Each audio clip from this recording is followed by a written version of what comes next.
세계 100대 브랜드, 자동차 판매량 세계 5위, 평균 연봉 7천만 원 이상. 많은 취준생들이 입사하고 싶어하는 워너비 기업, 현대자동차그룹. 현대자동차그룹은 미래 기술 확보와 신사업 추진을 담당할 우수한 인재 확보에 적극 나선다고 한다. 전 세계 10만 명의 직원과 함께 글로벌 최고를 지향하는 현대자동차그룹의 예비 인재가 될 준비는 되셨나요? 샵정보센터에서 준비한 하반기 공채 특집 여름날의 기적 시즌2 현대자동차그룹 편 지금 시작합니다.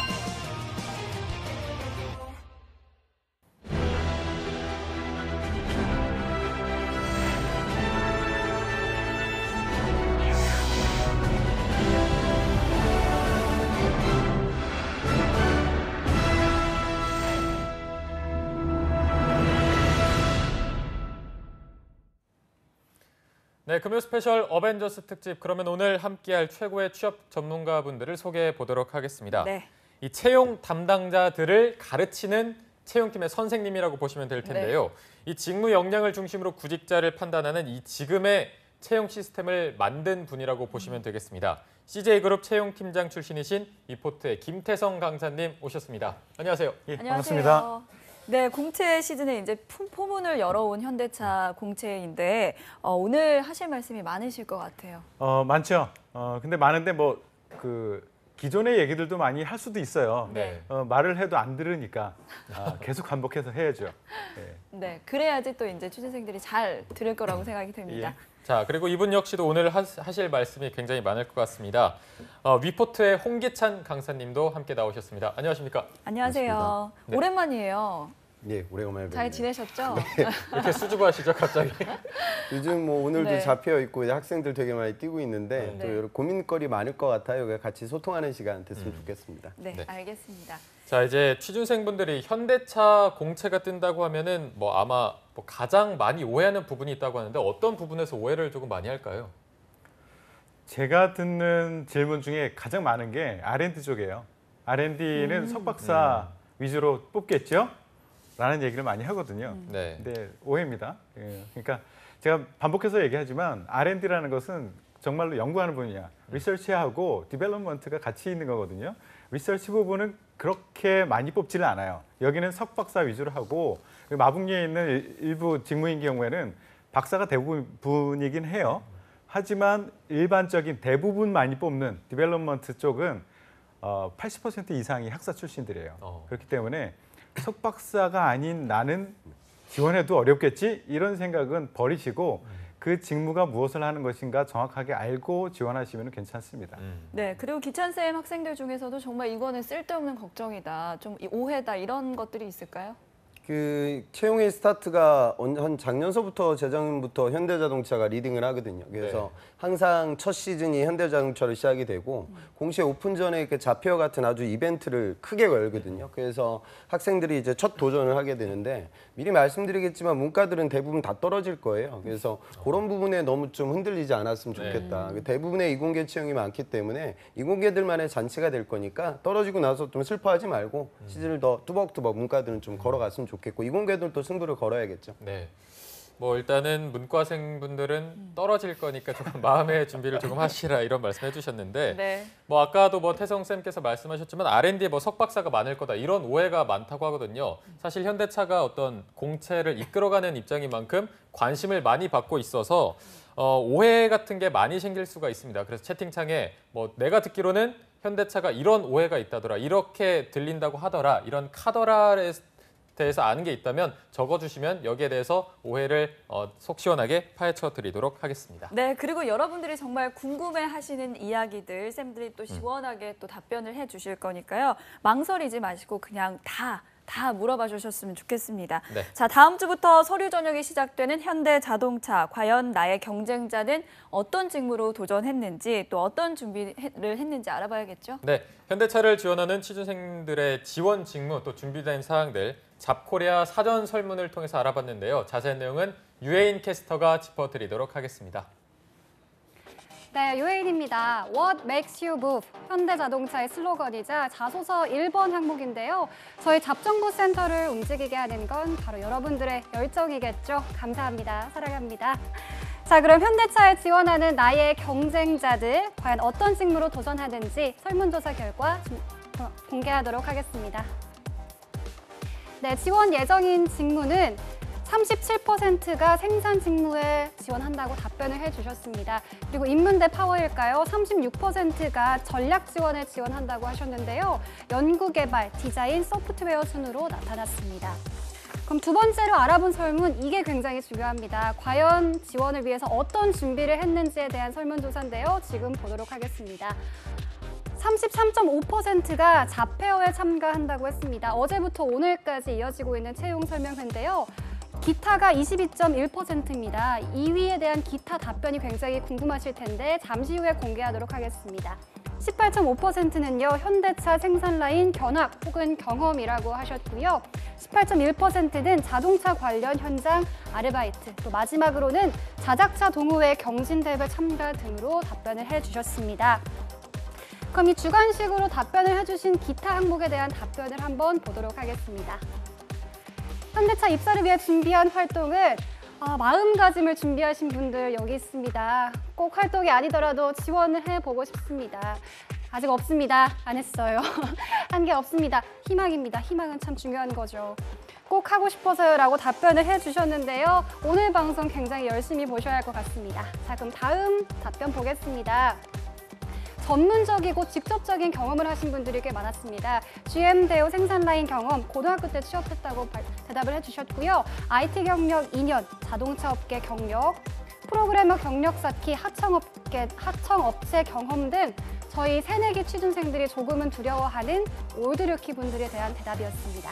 자, 그럼 다음 답변 보도록 하겠습니다. 관련된 공부를 했다고 답변해 주신 분들 있었는데요. 개인 공부, 자동차 소프트웨어 수장, 현대직업전문학교 자동차도장부, 10개월 과정 수료, 또 자동차과 재학, 자동차 생산직 전공 등 개인 공부를 했다고 하시는 분들이 많았는데요. 이 개인 공부는 더 구체적으로 설명을 해주신다면 쌤들이 더 자세히 상담을 해주실 수 있을 것 같습니다.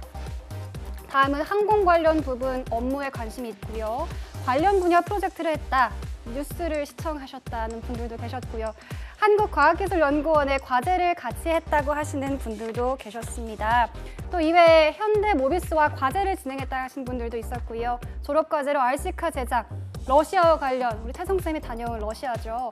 보안 운전병 지원, 자격증 취득, 자격증 공부, 또 관련 현장 실습, 기아자동차 인턴, 스타트업 인턴 등 이 현장에 관한 직무를 경험하신 분들도 꽤 많았습니다. 마지막입니다. 인턴. 이 대인관계는 사실 조금 의문이 있는데요. 대인관계를 어떻게 준비했는지 조금 더 자세하게 설명을 해주신다면 저희가 상담을 더 구체적으로 해드릴 수 있을 것 같습니다. 또 현대차 대외 발등을 했고 현대차를 사용하고 현대차를 구매했다. 끝판왕이죠. 금수저 아닙니까? 입사를 위해서 현대차를 구매하신 분들도 계셨습니다. 정말 멋지신 분들인데요. 사전 설문을 보니까 어떠신가요? 내가 잘 준비했는지 궁금하신 분들 많으실 텐데요. 2017 현대차 하반기 공채 합격을 위한 나의 준비 활동 어떻게 정리하면 좋을지 스튜디오에서 합격 전략 공개합니다.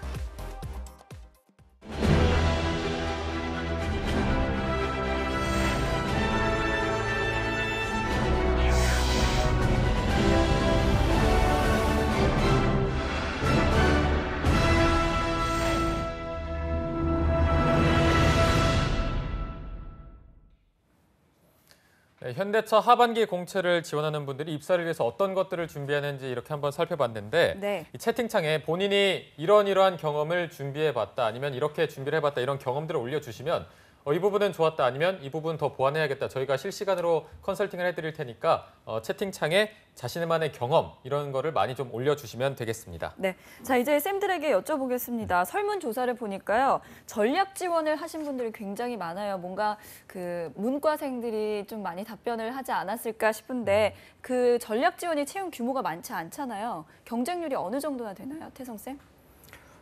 일반적인 현상이에요. 이게 그 학생들이 전략적으로 지원했으면 좋겠는데 그럴 생각은 없고 그냥 전략 지원 직무만 지원을 하시더라고요. 근데 제가 학생들한테 계속 강조하는 게 직무를 선택할 때 정말 직무 자체에 대한 그 본인의 준비도 그리고 입사가 얼마나 쉬운지, 입사 후에 얼만큼 성장할 수 있는지, 그리고 입사 후 우리는 그 현대차 좋은 회사이지만 평생 있을 수 없을 가능성이 더 크거든요. 그러니까 퇴사 후에 어떤 일을 할 수 있는지 이런 것들을 같이 보고 처음 지원을 하자, 방향을 전하자라는 얘기를 많이 해요. 근데 가장 제가 권장하지 않는 부분이 이 전략 지원 쪽, 그러니까 멋있는 이름 붙은 거 있죠. 그런 것들은 입사도 어렵고요. 가장 경쟁률이 높아요. 적게 뽑고 많이 몰리고. 그리고 회사 안에 들어가서도 생각만큼 그렇게 화려하게 성장해 나가기 힘듭니다. 그리고 퇴사 후에도 할 수 있는 일이 그닥 많지 않습니다. 그럼에도 불구하고 많이 지원하는 이유는 인문계들이 이제 방향을 못 잡는 이유도 있고요. 놀랍게도요, 굉장히 유치하지만 드라마의 영향도 있습니다. 예, 드라마에 보면 왜 그 멋있는 남자 주인공들 있죠? 공통점이 있죠? 뭐가 있습니까? 차가 있네요. 차가 있는 정도는 주인공으로 안 나오죠. 뭐 알고 보면 아버지나 할아버지가 회장님이시던가. 그렇죠. 예, 그렇죠. 금수저죠. 그리고 직무로서는 대부분 기획이 붙던가 마케팅이 붙던가 이런 쪽에 있어요. 그리고 대부분 직급이 예전에 실장님이었고 요즘에는 본부장들이 많습니다. 이거의 영향을 설마 대학생들이 받을까 생각했는데 받습니다. 그 당시에 유행하는 드라마가 있으면요, 그 직무에 왕창 몰려요. 제가 채용을 진행하면서 야, 학생들이 그래도 대학생인데 생각했는데 몰리더라고요. 그래서 이런 그 환상을 갖고 접근하는 친구들, 왜 환상을 갖느냐? 모르니까. 이 직무가 무엇인지 모르니까 자꾸 환상을 갖게 되는 거예요. 그렇기 때문에 이런 것에서 벗어나기 위해서는 이런 그 말도 안 되는 경쟁률, 어마어마한 경쟁률을 뚫고 들어가기 쉽지 않은 이런 곳을 지원하지 말고 이런 것을 벗어나기 위해서는, 제대로 지원하기 위해서는 알아야 됩니다. 그래서 직무에 대한 이해, 이것을 할 수 있는 방법을 계속 찾아서 잡페어도 다니셔야 되고요. 따로 공부도 하셔야 되고 하셔야 됩니다. 네. 자, 그리고 지금 실시간 채팅창에 올라온 글 중에 잡페어에 가 있는 분이 있는데 뭐 H 익스피리언스 이런 거 본 거를 자소서에 써도 되는지, 그리고 뭐 이 잡페어에 간 것만 해도 도움이 되는지 이렇게 묻고 있거든요. 이게 자소서 쓸 때 뭐 실제로 도움이 많이 될까요? 하실래요? 기찬들. 지금 저 설문조사가 이번 거 잡페어 베이스로 돼 있어요. 그래서 지금 좀 착각하는 친구들이 있을 텐데, 여기 전략 지원은 이번 저 잡페어는 쓸 수 있는 데가 전략 지원밖에 없습니다. 이건 일반적인 경영 직군이 아니고요. 여기에 이제 국내 영업, 해외 영업, 마케팅하고 상품 기획, 기술 경영까지 다 들어가 있어요. 그러니까 지금 나온 자료를 보면 약 한 35% 정도니까 이건 다 문과고요. 나머지가 다 이공계고 생산 연구 개발 파트로 분산이 됐죠. 근데 아마 이제 공채가 제대로 열리게 되면 그때는 또 세부 직군들이 나뉘겠죠. 그래서 그때는 뭐 여러분들 문과 학생들은 태정 선생님께서 말씀하신 부분은 이제 스텝 직군만 두드리게 되면 안 된다. 그래서 이번 잡페어는 뭐 전략 지원으로 갔겠지만 공채가 열리게 되면 그때는 뭐 문과 학생들은 영업 직군들을 많이 쓰게 될 거예요. 그리고 잡페어 관련된 부분들은 제가 보기에는 이번에 현대도 그렇고요. 문재인 정권의 탈스펙 트렌드가 굉장히 강하기 때문에 많은 기업들이 이런 식으로 이벤트 전형이 이루어질 겁니다. 9월 달에. 그러니까 그 첫 번째 연습이 된다고 생각했으면 좋겠어요. 그러니까 250자 자소서를 내고 그 내용이 붙은 다음에 잡페어에 가는 친구들이 있고요. 그게 안 돼가지고 그냥 도전하는 친구들이 있을 거예요. 아마 지금 거기 현장은 지금 오늘 쑥대밭일 거예요. 굉장히 난리통이거든요. 그래서 추첨을 해가지고 기회를 잡으면 자동차 안에 들어가가지고 거기서 이제 그 촬영하는 형식으로 이제 개인 발표를 진행하게 돼요. 그래서 재학생들도 지금 많이 가 있는데 나름의 전략들을 갖고 갔겠죠. 근데 그 부분은 좀 떨어진다 하더라도 제가 누차례 말씀드리지만 다른 기업들 뭐 KT나 SK나 이번에 또 탈스펙 전형들이 많고 현대백화점 같은 기업들, 그러니까 결국 나를 표현할 수 있는 프레젠테이션이 9월 공채에서 여러분들 자소서 외적으로 추가적으로 도전해야 될 요소이니까요. 그런 부분에서 이번 이벤트를 좀 적극적으로 활용하셨으면 좋겠습니다. 네, 네, 알겠습니다. 아까 적극적으로- 질문 중에 네. 그 H 익스피리언스 그거를 이제 자소에 녹이는 게 괜찮느냐, 잡페어에 간 것이 도움이 되느냐, 지금도 이제 질문 온 게 네. 현대차 지원하려면 잡페어는 네, 필수인가요? 필수이냐 이런 질문들이 많은데요. 필수라기보다는 여러분들이 거기 가서 얻을 수 있는 정보 이상을 다른 곳에서 얻기가 쉽지 않을 거예요. 효율적으로 얻을 수 있는 게 쉽지 않을 거예요. 그렇기 때문에 꼭 참석해라. 이미 오늘까지니까 이제 끝났겠죠. 꼭 참석했으면 좋겠다라는 얘기를 하고요. H 익스피리언스 자체가 그 자소서에서 어떤 큰 영향을 주느냐? 그렇지는 않습니다. 거기 가서 얻어낸 본인의 그 인사이트, 그것을 녹여줘야지 나 여기에 참석했습니다 자체가 어떤 가점의 가점으로서 영향을 주지는 않는다라고 생각하시면 됩니다. 네. 네. 자, 그리고 지난번에 저희가 삼성그룹 공채 전략을 다룰 때 민혁 쌤이 나왔었죠. 그때 핫 키워드가 올드루키 이 올드루키였죠. 부분이었는데 뭐 대학을 졸업한 취업준비생이 아니고 사회 경험을 그것도 뭐 관련 업계에서 한 경력 사원이 뭐 신입으로 지원하는 올드루키가 이번 현대차도 아마 많이 보이겠죠. 맞아요. 그래서 취준생들은 굉장히 불안할 것 같다는 생각이 드는 게요. 올드루키에 비해서 나는 뭐 경험이 너무 부족해. 이건 뭐 해보나 마나한 싸움이다라는 생각에 벌써부터 뭐 전의를 상실한 취준생분들도 계실 텐데요. 어떻게 보시나요, 태성 쌤? 그 현대차가 올드루키를 더 선호하나요? 저는 그렇지 않다고 봅니다. 그리고 실제 채용을 하는 친구들을 만나서 얘기를 해보면 올드루키에 대해서 그렇게 선호하지는 않습니다. 그런데 착시 현상은 있어요. 올드루키들이 예전보다는 많이 입사를 하거든요. 그러니까 예전보다 지금 많이 입사를 하니까 선호하는 거 아니냐라고 생각을 할 수가 있는데 예전보다 올드루키, 그러니까 직장 경험을 가지고 지원하는 그 모수 자체가 커진 거예요. 그렇기 때문에 입사하는 사람들도 많아진 거죠. 그래서 저는 착시 현상이다라고 생각을 하고요. 단 강점은 있어요. 이 친구들이 학생들이 지원하는데 그 기업에서 심사하는 입장에서 보면 이게 도대체 우리 회사가 어떤 비즈니스를 하는지도 모르고 이 전문 용어도 이해를 못하고 이 친구가 뭐를 하는지도 이해를 못하고 지원하는 애들이 너무 많거든요. 네. 그런 친구들에 비해서는 올드루키들이 제법 인사이트를 가진 이야기를 펼쳐나갈 수 있는 그런 소재들이 많아요. 그렇기 때문에 유리한 건 맞지만 올드루키이기 때문에 선호한다. 이것은 아니다라고 많은 그 채용 담당자들이 저에게 얘기를 해줬었고요. 네. 또 하나는 오히려 단점이 될 수도 있다. 경우에 따라서는. 올드루키가요? 예, 단점이 될 수 있다. 그 현대자동차의 인사팀에 있는 친구의 얘기를 들었었는데 그 울산 쪽에서는 자기가 직원들을 대상으로 지역 여성분들과 단체 미팅을 시켜주기까지 했대요. 인사팀이 나서서 왜 그랬겠습니까? 여자가 없어서. 이직을 못하게 하는 거죠. 오. 울산에 가 있는 친구들이 자꾸 빠져나가려고 해요. 그렇기 때문에 거기 정착하게 하기 위해서 그런 일까지도 자기는 벌려봤다. 이 얘기는 뭐냐 하면 빠져나가는 친구들에 대한 우려가 굉장히 큽니다. 그런데 경험치로 보면 다른 곳에서 우리 쪽으로 왔던 친구들이 조금 더 빨리 자주 빠져나가는 경향들이 있어요. 그렇기 때문에 너 왜 이직을 해? 그거에 대한 충분한 끄떡끄떡 거릴 수 있는 그런 그 사유가 없으면 그것을 말하지 못하면 올드루키라고 얘기하는 친구들은 이 친구 괜찮아서 뽑았는데 또 나갈 수도 있겠네라는 우려를 하게 만들어요. 그래서 그런 우려를 불식시킬 수 있는 아주 절절한 사연을 가지고 같이 접근을 해야지 현대자동차에서는 이 친구 그래도 끝까지 우리 비즈니스를 위해서 일할 수 있는 친구네라는 믿음을 가지고 뽑을 수 있을 겁니다. 네, 뭐 올드루키의 비율이 늘어나서 그만큼 많이 뽑힌 것처럼 보이는 걸 뿐이지 예. 뭐 딱히 엄청 올드루키를 선호한다 이건 아니라는 말씀이죠. 선호해서 합격을 많이 시키는 거 아니에요. 그러니까 합격률만 보자면 그닥 차이가 없어요. 네. 근데 방금 채팅창에 올라온 글을 보니까 올드루키가 합격자들에 의하면 예. 올드루키가 거의 50% 예. 정도 되는데 실제 어떻게 되는지 궁금해 하시더라고요. 실제 전체 데이터를 제가 받아본 적은 없어요. 네. 그런데 그 신입사원들 얘기를 들어보고 저도 이제 채용팀장 현직에서 있었을 때 신입사원들이 각 대학 후배들한테 가서 얘기해줬던 내용하고 실제가 제가 전체 데이터를 가지고 분석한 결과하고는 차이가 나는 경우가 굉장히 많거든요. 왜냐하면 선택적 인지를 하는 거예요. 학생들 입장에서 올드루키가 두렵거든요. 그러니까 올드루키들만 보이는 거예요. 요즘에 남성들, 그 젊은 남성들 키가 다 180 넘을 것 같죠. 그렇지만 고3 학생들 173.7이에요. 평균 키가. 왜냐하면 큰 사람만 보이거든. 그렇기 때문에 너무 두려워하지 마세요. 올드루키가 예전보다 많아진 건 분명합니다.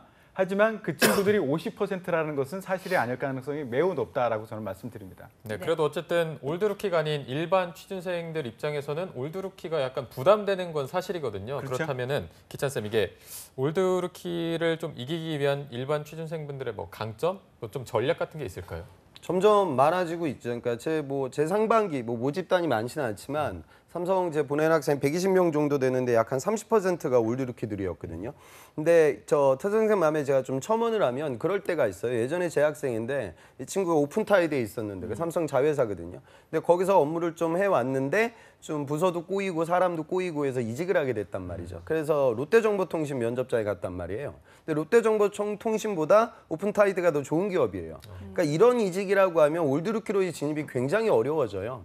근데 현대자동차 그리고 삼성전자 이런 기업들은 현대자동차가 120명, 저 현대자동차가 보통 초봉 6천이거든요. 그러니까 내가 LG전자 VC 사업부에서 3년 차라고 해도 그 연봉 경력 다 버리고 현대자동차 가도 연봉 훨씬 더 많아요. 그러니까 현대자동차하고 삼성전자 메모리 사업부에 있는 친구들은 어디 갈 데가 없어요. 거기가 우리나라에서 제일 좋은 회사거든요. 그러니까 그런 기업들은 좀 받아주는 편이에요. 그러니까 그 이직이 있고, 그러니까 이 친구가 여기 들어오면 어느 정도 만족하고 이 정도 연봉이면 이제 직장생활 끌어가거든요. 네. 근데 이제 아닌 기업들에 이제 내가 불가피하게 이직을 하게 된 올드루키들은 면접장 가서 굉장히 좀 난처한 상황에 처할 때가 있죠. 제 학생은 어느 정도까지 공격받았냐면 올드루키들이 다 좋지 않다는 말씀을 제가 또 추가로 드리는 건데 면접관이 그렇게 얘기하더라고요.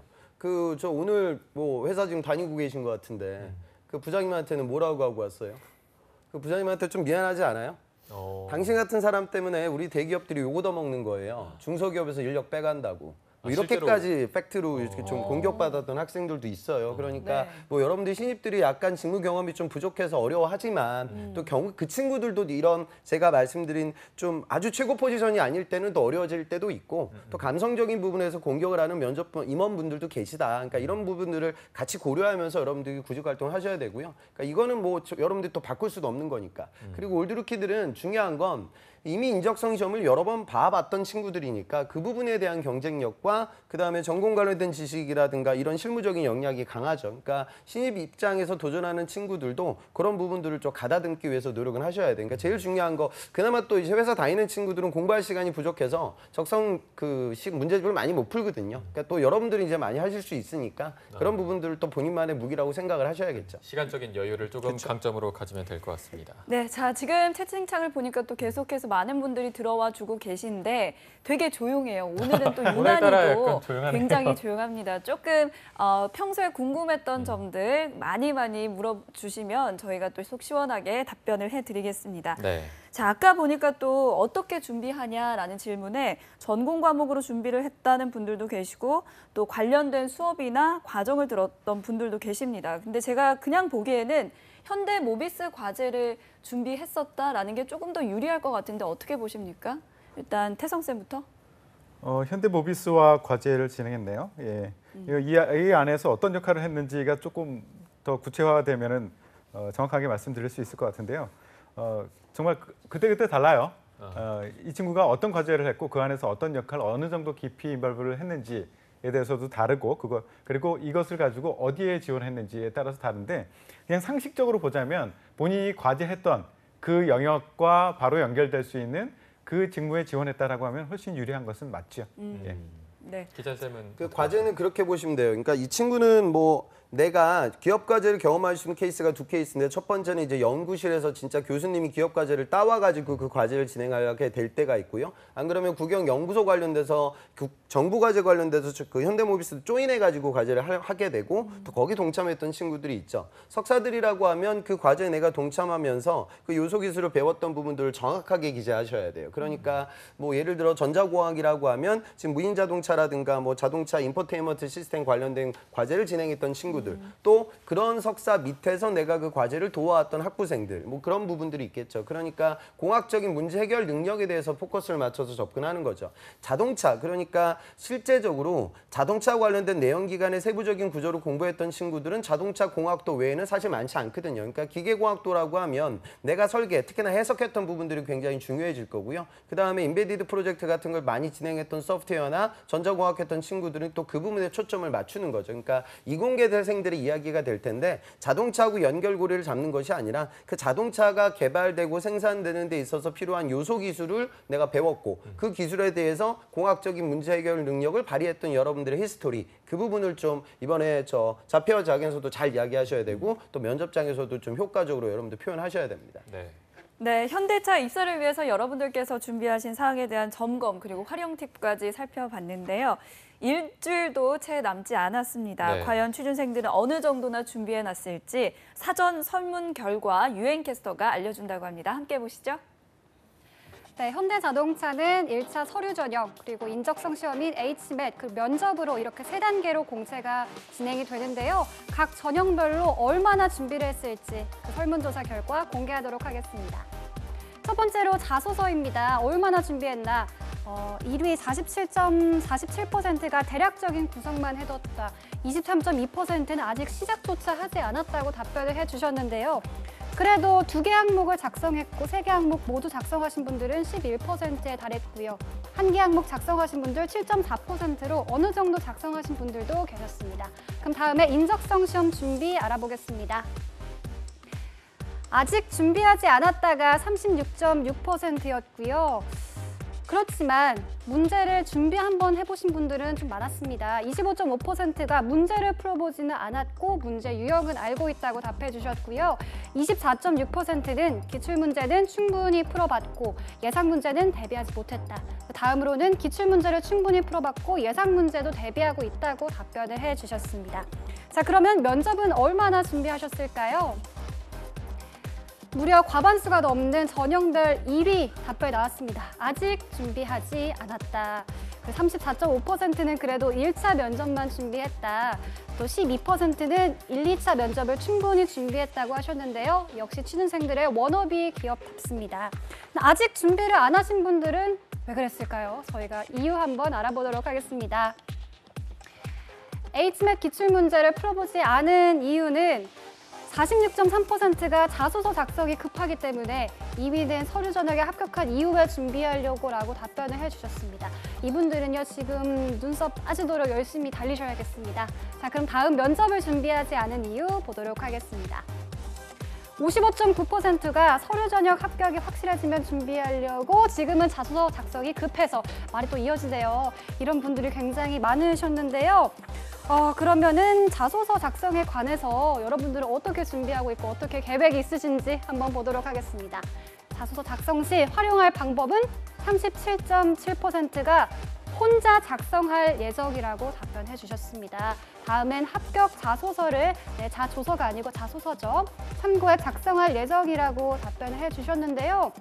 그렇다면 어느 정도 자소서를 작성해 놓으신 분들은 어떻게 하실지, 어떤 계획이 있으실지 한번 보도록 하겠습니다. 37.8%가 자소서 첨삭 사이트를 이용할 예정이라고 하셨고요. 취업 스터디를 통해 수정할 예정이라고 답변을 해주셨습니다. 자소서를 아직 작성하지 않으신 분들과 이미 작성하신 분들 이 차이에 차이가 좀 있었는데요. 이제 작성을 시작하신 분들은 인터넷이나 아니면 혼자 써야 한다는 겁니다. 여러분 그러지 마세요. 저희 금요 스페셜이 있지 않습니까? 채팅창에 자소서에 관련된 질문들 많이 올려주시면 저희 쌤들과 함께 그 답변 성실히 답변해드리도록 하겠습니다.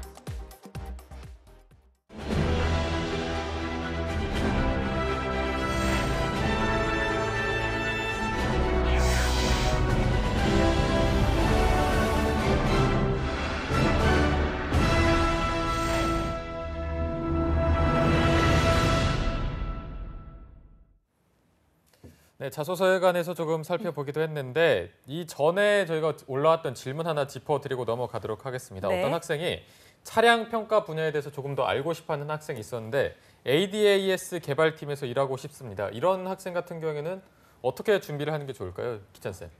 그 평가가 이제 학생들한테 선호도가 되게 좋아요. 그러니까 왜 그러냐면 완전 연구 개발은 조금 부담스럽고 그리고 이제 울산 내려가기는 싫고 그러니까 이제 차량 평가, 아이다스 이쪽으로 이제 많이 지원하고 특히나 아마 질문 준 친구는 전자 전공이 아닐까 싶습니다. 그런데 그 본인이 인베디드나 영상 처리나 이미지 센서 관련돼서 뭐 과업이 내가 충분히 진행을 했고 학점도 이제 당연히 평가 요소니까 그런 부분들이 월등하게 높은 친구라고 하면 도전하는 걸 추천드리는 편인데 네. 그런 게 아닌 친구라고 하면 사실 현대자동차는 자동차 만드는 회사가 아니라 자동차 조립하는 기업이니까 본인의 경쟁력을 좀 따져보긴 하셔야 돼요. 네. 그래서 그 부분에 맞춰서 좀 의사결정을 내렸으면 좋겠습니다. 네. 네, 자 그리고 하나 더 올라온 그 댓글 한번 살펴보겠습니다. 해외 영업에서 일하고 싶은데 중국어 자격증이 없습니다. 그러면 경쟁률이 좀 떨어질까요? 라고 질문을 주셨습니다. 태성 쌤. 그렇지 않습니다.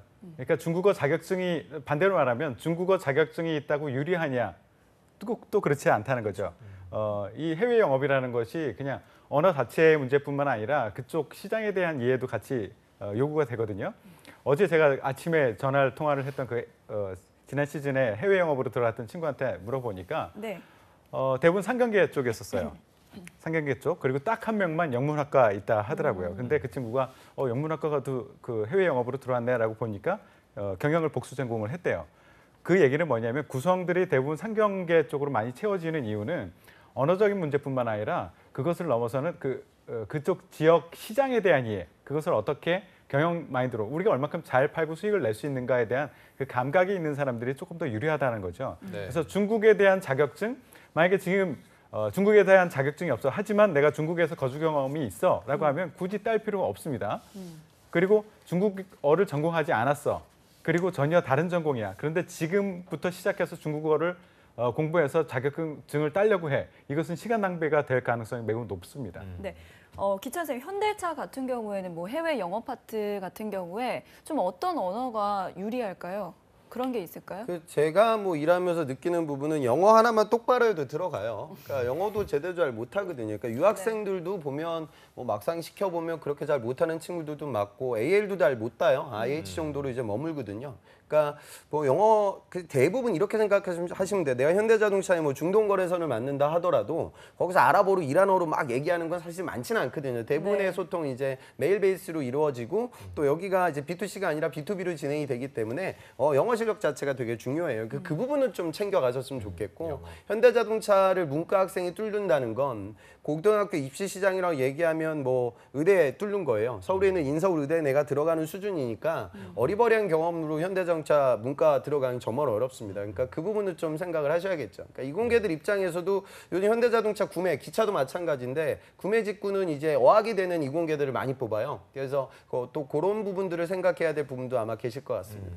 그 첨언을 하자면 네. 현대자동차에 이제 해외 영업 들어가 있는 친구들의 얘기를 들으면 진짜 영어 이외에 쓸 기회가 별로 없대요. 그리고 영어 자체도 그렇게 생각만큼 쓸 기회도 없고 B2B이기 때문에 큰 지역인 경우에는 사실 그쪽 법인장과 한국말로 통하거든요. 예, 한국말로 하기 때문에 그닥 그 해외 출장을 갈 기회, 영어를 쓸 기회, 그리고 현지어를 쓸 기회가 기대했던 것만큼 많지는 않더라라는 얘기를 하면서 아까 그 1차 전번에 보여줬던 설문조사를 보니까 러시아 관련 준비했던 친구도 있어요. 네. 러시아 시장이 넓어지는 건 맞습니다. 지금 러시아 같은 경우에는 우리나라 엑센트가 그 솔라리스라는 이름으로 팔려요. 그쪽 현지차인 그란타를 누르고 1위를 시장 점유율 1위를 하고 있는데요. 네. 러시아가 우리가 생각했던 것만큼 우리가 러시아 하면 하이테크 뭐 이런 것들이 많이 생각이 나잖아요. 군사 대국이기도 하고 미사일도 쏘아 올리고 하는데 자동차 산업은 생각보다 더뎌요. 그게 이제 환경이 잘 안 돼 있는 거죠. 도심을 벗어났을 경우에는 운전하기도 굉장히 어렵고 낮은 소득 때문에도 그렇고 그래서 고급차 수요도 적고 하기 때문에 거기에 딱 맞춰서 우리가 전략을 짠 거죠. 그러니까 우리의 제네시스를 갖고 들어간 것이 아니라 솔라리스. 그러니까 엑센트급을 가지고 전략을 펼쳐나갔던 거죠. 봐요. 러시아어를 잘했던 친구가 이 러시아를 대상으로 하는 영업에서 성과를 낼 수 있겠느냐. 아니면 러시아는 좀 부족하고 영어를 좀 하지만 그쪽 시장에 대한 이해 그리고 비즈니스에 대한 이해를 했던 친구를 이쪽에서는 해외 영업에서는 더 필요로 할까 이렇게 생각해 보시면 될 것 같아요. 네. 네. 자, 그리고 방송 초반에 올라왔었던 질문이 하나 있었는데 HMS에서 역사 에세이가 내가 본인이 합격하는데 뭐 어떤 당락을 좌지우지할 만큼 중요한 건지 이렇게 묻고 있거든요. 별로 안 중요해요. 그러니까 나오는 게 뭐 르네상스, 뭐 제가 여기서 저번에도 나와서 얘기했던 것 같은데 뭐 세국 정치 아주 기본적인 역사적 토픽으로 나오고 그거 관련돼서 뭐 어마어마한 서술하는 친구들은 없어요. 그러니까 제가 아까 조사 결과를 보니까 지금 HMAT 준비를 아직 안 했다가 한 36%가 넘더라고요. 근데 이거는 잡코리아를 대상으로 해서 설문조사를 한 거니까 잡코리아 정도 들어오는 친구들은 열심히 하는 친구들이고 전체로 봤을 때는 제가 보기에는 절반은 안 하고 있다고 보시면 돼요. 그러니까 여러분들 그 공부하시는 분들은 희망을 가지셔야 돼요. 절반은 어차피 허수예요. 떨어질 거예요. 그러니까 지금 여러분들 아셔야 되는 건 뭐냐면 이번에 자폐하면서도 재학생들 보면 일주일을 거기에 투자하거든요. 그러니까 그런 식으로 PPT 파일 만들고 또 거기서 그냥 말만 하는 것이 아니라 본인이 했던 공학 프로젝트 얘기들을 이제 하나로 만들어서 발표 연습들을 해요. 그러니까 이런 활동들을 9월 달에 한 2주 정도는 해야 된다고요. 그러니까 그리고 자소서를 한 30개, 40개를 이제 써야 돼요. 그러니까 무슨 소리냐면 지금 인적성 공부할 수 있는 시간이 이제 없어요. 현실적으로.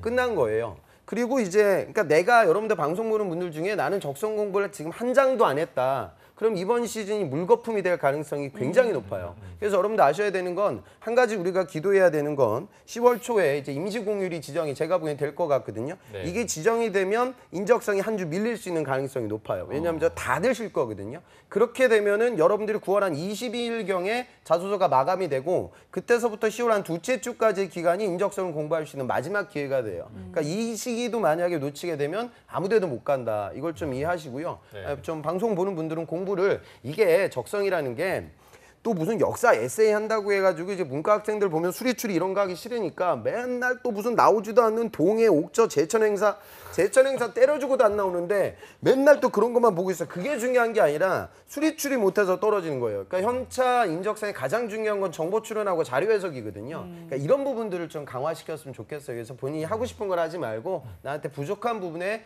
투자를 많이 해야 된다. 문과 학생들은 그걸 좀 느끼셔야 됩니다. 네. 네, 정말 시간 활용을 잘 해야겠다는 생각이 들었고요. 저 질문 중에 답할 게 하나 있는데 네네. 현대차 학벌 많이 보나요라고 블리드 하이 분이 네. 질문을 주셨는데 어제 많이 제가 보나요? 방송에서도 말씀드렸지만 일단 그 90개 대학에서 뽑혔어요. 지난 데이터를 보면 그렇기 때문에 학벌에 대한 부담은 좀 덜 가지셔도 된다. 다만 내가 지원해야 될 지원 분야가 예를 들어서 뭐 마케팅이라든가 연구 분야 중에서 공력을 연구한다든가 아니면 수소차 연구를 한다든가 이런 쪽은 또 학벌을 보죠. 그래서 내가 지원할 분야가 어디냐에 따라서 다르지만 다른 기업에 대해서 비해서 학벌을 많이 보는 기업이다 이렇게 말하지는 않겠습니다. 예. 네. 자, 그리고 한 가지 더 여쭤볼 거는 PT 면접 주제가 또 상당히 실무 중심이었었는데 직무에 대한 이해를 더 해야 될까요? 아니면 산업에 대한 이해를 더 해야 되느냐? 이런 질문도 있었어요. 어떻게 보시나요? 이공계들은 직무 관련된 이해도가 있어야겠죠. 그 현대자동차는 아주 잘해요. 그러니까 채용 정보라든가 뭐 기아자동차 같은 경우에는 서류 붙고 나서 그 학생들한테 기아자동차에서 컨설팅도 해주거든요. 그러니까 그런 부분들을 활용해가지고 실무에서 벌어지는 직무 관련된 경험들을 많이 아셨으면 좋겠고요. 일단 문과 학생들은 이번에 자소서 쓸 때 또 빤할 거예요. 그러니까 뭐 1번 항목이 바뀔 거거든요. 1번이 맨날 바뀌어요. 그러면은 또 이제 뭐 현대자동차에 왜 지원하냐라고 하면 또 여러분들 사드 이야기 할 거예요. 그래서 중국에서 위기가 나오고 있는데 나는 HSK 6급을 갖고 있으니까 나의 중원 실력을 활용해가지고 중국 시장 개척에 내가 일조하겠다. 뭐 이런 식으로 접근할 거거든요. 그러니까 이런 하등한 접근이 없어야 돼요. 그러니까 자동차 산업에 대한 깊이 있는 이해를 해야겠죠. 현대자동차가 왜 이렇게 위기일까요? 그러니까 물론 사드 문제도 있어요. 당연히 있죠. 근데 그거 외에 더 저면에 어떤 부분이 있냐면 지금의 현대자동차의 성공을 만든 건 과거 기아자동차 M&A 건을 성사시키면서 플랫폼을 공유했고요. 그 동일 하나의 플랫폼으로 소나타를 뽑아내고 K5를 뽑아내고 하나의 플랫폼으로 소렌토를 뽑아내고 산타페를 뽑아내고 뭐 이런 전략으로 굉장히 돈을 벌었고 그다음에 그 GM이 무너지고 도요타 리콜 사건이 터졌을 때 확 치고 나간 거예요. 그래서 전 세계 뭐 4위, 5위까지 올라갔죠. 근데 지금 이제 5위, 5등인데 이 지금 5등이라고 해봤자 그 상위 4개 회사가 갖고 있는 판매 대수가 이번 1분기 월등히 높고요. 그다음에 현대자동차는 뚝 떨어지니까 지금 4강 체제가 굳혀지고 있어요.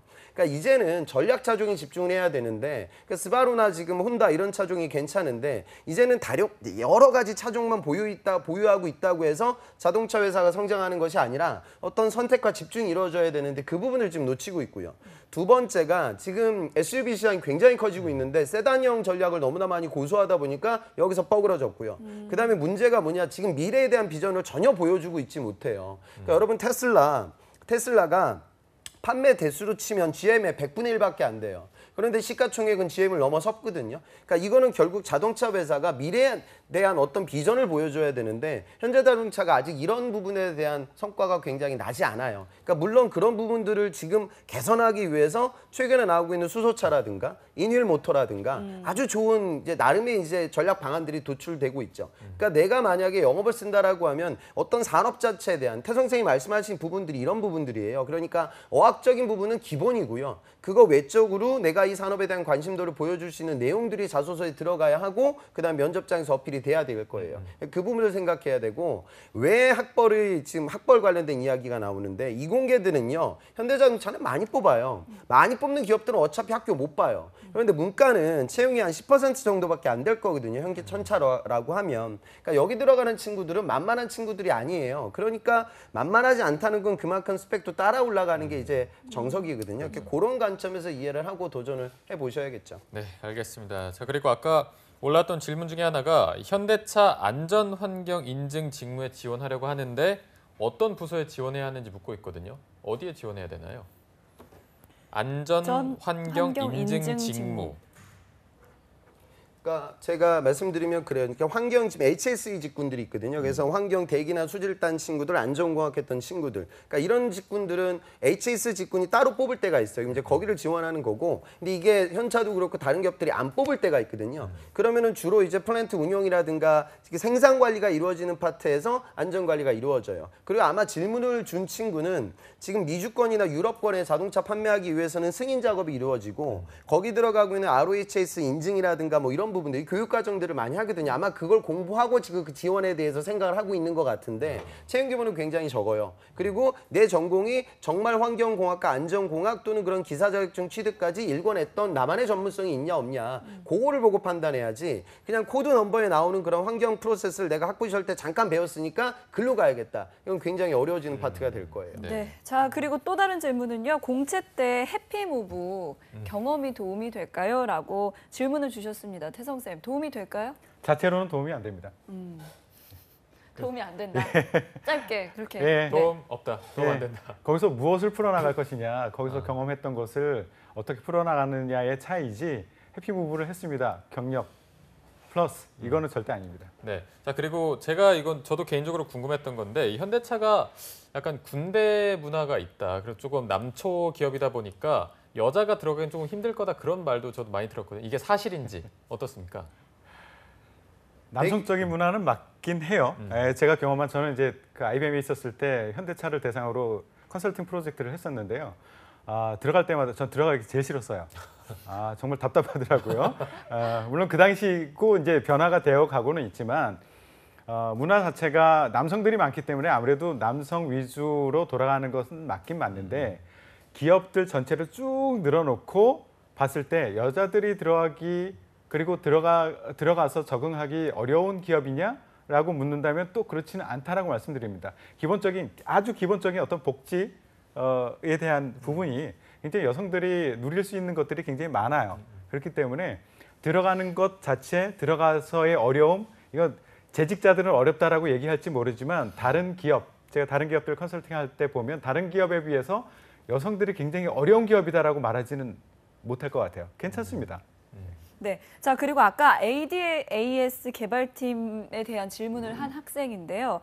기계공학과이고 또 연구실에서 협업의 경험이 있는데 이 경험을 녹여내는 것 외에는 또 어떤 역량을 강조를 해야 되는지 지금 궁금해하고 있거든요. 어떤 그러니까 지금 ADAS 관련돼서 본인이 한 부분이 아마 있는 것 같은데 기계공학이라고 하면 생각을 좀 해봐야 돼요. 지금 왜 그러냐면 지금 전자라든가 회로했던 친구들, 그러니까 그 한전을 생각하고 기사를 따고 전기 쪽으로 팠던 친구들은 당연히 플랜트를 쓰는데 지금 전자 관련돼서 열심히 한 친구들이 많아요. 제 학생 중에 어떤 친구도 있냐면 이 친구는 올해 처음으로 무인 자동차 학부생들을 대상으로 한 대회가 열렸어요. 거기서 상 탔거든요. 6개월 동안 그거 관련돼서 진짜 파이썬 써가면서 알고리즘 코딩을 했어요. 그러니까 차는 이제 그 대회 측에서 주관해서 받았고 그 차 관련돼서 무인 제어를 실제로 했단 말이에요. 그러니까 내가 차를 운전하고 있을 때 장애물이 나왔을 때 내가 유닛 컨트롤하는 것이 아니라 진짜 머신러닝 기술을 활용해가지고 그런 프로젝트를 진행한 친구와 지금 질문 준 친구의 기계과에 제가 세부적인 스펙은 모르겠지만 경쟁하게 될 거라고요. 근데 그런 부분에서 나의 경쟁력이 얼마나 있을 거냐 이 고민을 좀 해봐야 되겠죠. 그러니까 기계라는 본인의 전공을 약간은 활용해서 지원하는 게 더 확률이 올라가지 않을까. 뭐 세부적인 이런 건 모르겠지만 네. 좀 일반적으로 좀 설명드리고 싶어요. 네.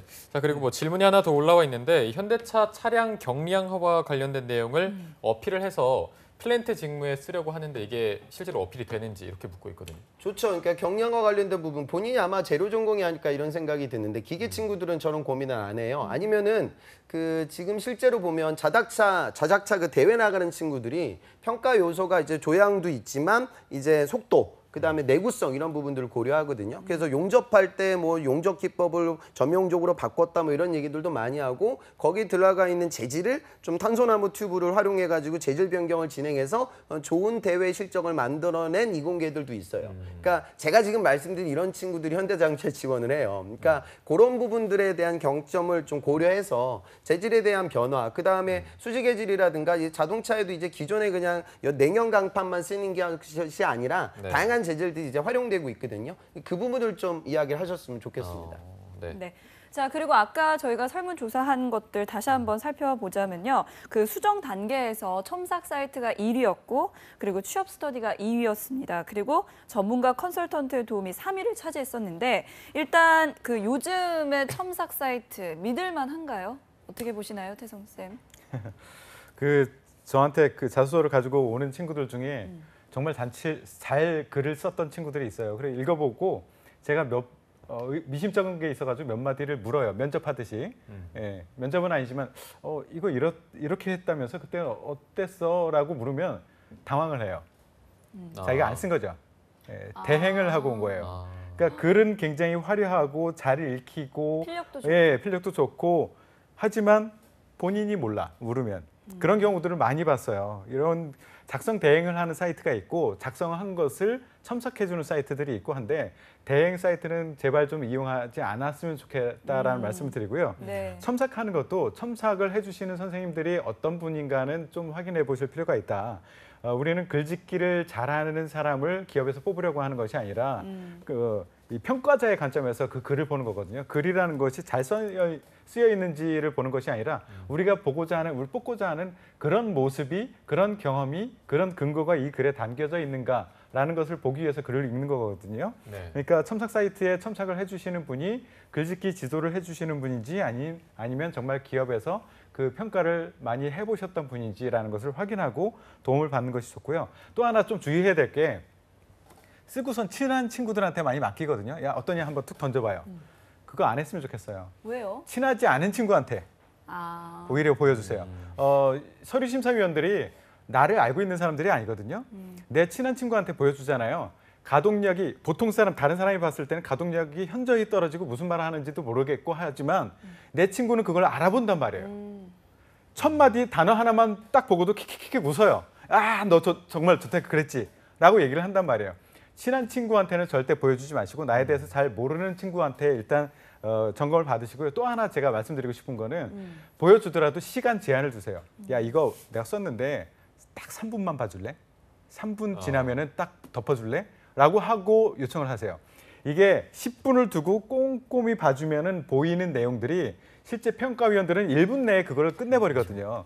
1분 내에 끝내기 위해서 읽는 거하고 10분을 두고 읽는 거하고는 보이는 것이 달라요. 네. 그렇기 때문에 10분 내에 보였던 글들이 3분 내에는 안 보이는 것들이 많기 때문에 3분 내에도 보이는 그 글이 되어야 된단 말이에요. 그렇기 때문에 시간 제약을 두고 요청을 하시는 게 좋을 것 같아요. 네, 그런데 아까 뭐 댓글에도 달리긴 했는데 뭐 학교에서 해주는 것도 충분하다는 학생도 있었습니다. 그런데 사실 요즘 이 취업 컨설팅 시장이 커지다 보니까 뭐 전문가가 굉장히 많은 것도 사실이거든요. 여기에 대한 조금 변별력이나 그런 도움이 될 만한 게 있을까요? 뭐 취업하기 힘든데 뭐 그런 것까지 돈 들여서 할 필요는 저는 없다고 봐요. 없다고 보고 보실 때 보면 중요한 건 이제 그러니까 가독성이 되게 중요한데 네. 그러니까 뭐 그런 서적이라든가 저희 같은 취업 컨설팅에 약간 좀 느껴봐야 될 부분들은 완전 초보들. 그러니까 예를 들어 뭐 현대자동차 아까 뭐 웹사이트 뭐 이런 거 나오더라고요. 네네. 현대자동차 자소 쓸 때 거기다 뭐 내가 보배 드림을 뭐 많이 들어간다 뭐 이런 소리 하는 정말 하수들은 그러니까 내용 들어가는 선별 작업에 대해서는 약간의 코칭이 필요할 수도 있을 것 같아요. 네. 그러니까 그런 부분들은 꼭 뭐 돈 내고 여러분들 첨삭 받을 필요는 없어요. 그 다음에 아니면 여러분들 선배들한테도 많이 물어볼 수가 있죠. 그러니까 저는 학생들 관점에서 뭐 여러분들 돈도 없잖아. 그러니까 저는 선배들을 많이 활용했으면 좋겠어요. 그러니까 취업 이미 경험을 자소서를 많이 떨어져 받고 그다음에 그래서 취업에 성공한 선배들은 나름대로 글을 어떻게 써야 되고 내용 선별을 어떻게 해야 되는지에 대한 식견이 갖춰져 있거든요. 네. 그러니까 그런 선배들한테 여쭤볼 수도 있고 저는 교수님도 많이 좀 활용해 봤으면 좋겠어요. 근데 교수님들도 이제 지식이 다 높은 분들이고 논문을 많이 읽었던 분들이니까 네. 그분들은 어찌 보면 내용보다는 이 가독성이라든가 글의 전반적인 흐름에 대해서 굉장히 많이 고민하거든요. 네. 저도 예전에 그 자소서를 굉장히 제가 호흡이 되게 긴 편이어서 문장 하나를 막 한 문장으로 쓰고 그랬어요. 예전에 제가 논문 쓰고 할 때. 그래서 제가 그 연구실 교수님한테 엄청나게 혼나가면서 이걸 하나하나 고쳐 나아갔거든요. 그 부분이 제가 나중에 이제 책 쓰고 할 때 많이 보탬이 됐었던 것 같아요. 그래서 그런 좀 여러분들이 뭐 꼭 돈 들이지 말고 선배님들이나 교수님들이나 아니면 학교에 계신 뭐 선생님들도 계시니까 여러 의견들을 좀 경청해서 본인만 보지 말고 본인은 내가 겪었던 일이니까 알고 있는 거고요. 그렇죠. 그분들은 여러분들 처음 모르는 상태에서 있는 거니까 그런 부분들 좀 활용해 보면 좋을 것 같습니다. 제가 좀 첨언을 하자면 네. 그리고 좀 생각이 다른 부분은 저는 교수님한테는 안 했으면 좋겠어요. 왜요? 예, 교수님들이 점검해 주시는 그 글들을 보면은 논문 네. 읽는 것 같아요. 그렇기 때문에 어. 기업에서 기업인 입장으로 보는 그 글, 잘 읽히는 글이 아니더라고요, 주로. 물론 이제 신경을 많이 써주시는 교수님도 계시지만 제가 봐왔던 교수님들이 첨삭해준 봐준 글들은 잘 안 읽히더라고요. 그래서 저는 그 부분은 좀 생각이 다르고 우리 조사했던 것 중에서 합격자 소설을 많이 활용해서 참고해서 작성할 예정이다라고 얘기를 하는데 지금 홍 쌤이 말씀하셨듯이 정말 나는 아무것도 모르겠어, 시작도 못하겠어 할 경우에는 참고를 하세요. 다만 제가 권장해드리는 그 참고 방법은 책방에 가서 서서 보고 이렇게 했던 친구들이 참 합격을 했구나 보고 딱 놓고 집에 와서 그 잔상만을 이용해서 활용했으면 좋겠다. 그걸 옆에 딱 펼쳐놓고 글을 쓰기 시작하는 순간 나도 모르게 똑같이 됩니다. 그리고 심사위원들이 보면 100장을 읽는데 몇십 장이 거의 비슷한 내용이에요. 이거 어디서 본 것 같은데 라는 내용들이 굉장히 많거든요. 그런 것들 합격시켜 줄 수 없어요. 자기의 경험, 자기의 내용을 자기의 언어로 표현하지 못하는 사람들을 사원으로 드리고 싶은 생각은 없거든요. 그렇기 때문에 정말 참고해야 되겠다라고 생각하면 그 잔상 정도만 이 정도로 쓰면 되겠구나 그 느낌만 가지고 자기의 글을 썼으면 좋겠고요. 아까 질문했던 것 중에 경험은 많아도 가독성이 떨어지면 떨어지나요? 뭐 이런 질문이 있었는데 물론 이제 당연한 얘기겠지만 두 가지가 다 좋아야 됩니다. 그렇죠. 하지만 가독성이라는 것에 대해서는 조금 다르게 접근했으면 좋겠어요. 이공계의 경우에는 호흡이 매우 짧아야 된다라고 저는 권장을 해드리거든요. 이공계 직무 관련된 직무 사람들은 학교에서 글을 작성할 때도 어떤 PT를 할 때도 글 자체를 길게 쓸 기회가 많지 않아요. 그렇기 때문에 읽는 것 자체도 긴 글에 대해서 스스로 정리하면서 직원들일지라도 정리하면서 포인트를 딱딱 집어내기가 쉽지 않거든요. 네. 짧고 명확하게 간결하게 써주는 것이 좋고요. 입문스러운 그 직무를 지원하는 친구들은 조금 다릅니다. 가독성 좀 재밌게 네. 화려하게 쓰는 것도 나쁘진 않다라고 네. 생각을 해요. 경험이 그렇지만 굳이 둘 중에 무엇이 더 중요하냐라고 얘기하면 가독성이 조금 떨어지지만 경험이 훌륭한 친구, 경험은 별로지만 가독성이 훌륭한 친구. 저는 경험이 훌륭한 친구에 한 표를 던지겠습니다. 네. 자, 마지막 댓글 하나 더 보겠습니다. 특정 경험을 계기로 해서 디스플레이에 관심이 높아졌다. 그래서 2학기 때 전공 과목을 수강하고 있는 중인데 이거를 자소서에 어필해도 될까요? 라는 질문이었습니다. 기찬 쌤. 물론 어필 가능하죠. 그러니까 구직자들이 또 착각하는 건 꼭 뭐 교육도 완료된 거, 기사도 딴 거, 뭐 이런 것만 적어야 된다고 생각을 하는데 여러분들은 어차피 지금도 현재 진행형으로 성장하고 있잖아요. 그러니까 현재 내가 노력하고 있는 부분에 대해서도 당연히 언급할 수 있을 거예요. 그런데 만약에 현차의 디스플레이를 언급한다라고 하면 그건 약간의 제품 연관성이 떨어질 수 있으니까 그런 부분들은 좀 고려가 있어야 될 것 같습니다. 네. 네, 오늘 정말 중요한 말씀들 많이 해주셨는데 처음부터 방송 함께하지 못한 분들 유엔캐스터가 다시 보기 방법을 알려드리도록 하겠습니다. 네, 2017 현대자동차 하반기 공채 과연 사원증을 걸 수 있는 사람은 누구인지 준비 과정에 따라 다를 텐데요. 지금 뒤늦게 들어와서 앞부분 못 보신 분들은요. 앞부분 못 보신 분들은요. 저희 다시 보기 방법 안내해드리도록 하겠습니다. 네, 한국직업방송 홈페이지 잡정보센터 보시면 되시고요. 잡코리아는 보이는 취업 인터넷, 모바일, 그리고 어벤져스 특집 유튜브나 네이버에 검색하시면 되겠습니다. 네, 자 이제 마지막으로 저희가 시간 관계상 신의 한 수 한 분씩 짧게만 듣고 마무리하도록 하겠습니다. 먼저 태성 쌤부터 말씀해 주실까요? 예, 저는 정통으로 나가라라는 얘기를 하고 싶어요. 자꾸 비법에 의지하는 친구들이 많은데요. 다른 기업들도 그렇고 현대차도 그렇고 자페어를 통해서 많은 정보들을 노출을 시키거든요. 그거 뭐 100% 진실이라고 말하기는 어렵겠지만 그래서 상당 부분 여러분들 취업 준비하는 데는 어마어마하게 큰 도움이 될 부분이에요. 그래서 그 정통, 우리 방송과 자페어 그것을 가지고 그것을 바탕으로 준비를 하시길 부탁드리고요. 아까 네. 질문 나왔던 것 중에서 나이에 대한 질문이 나왔는데 짧게 대답 드릴게요. 나이 30에 무경력이다. 지원 가능한가요? 지원하십시오. 예, 뽑힌 사람들 많이 있습니다. 예. 네. 자, 마지막까지 희망을 주시고. 네, 그리고 기찬 쌤은요?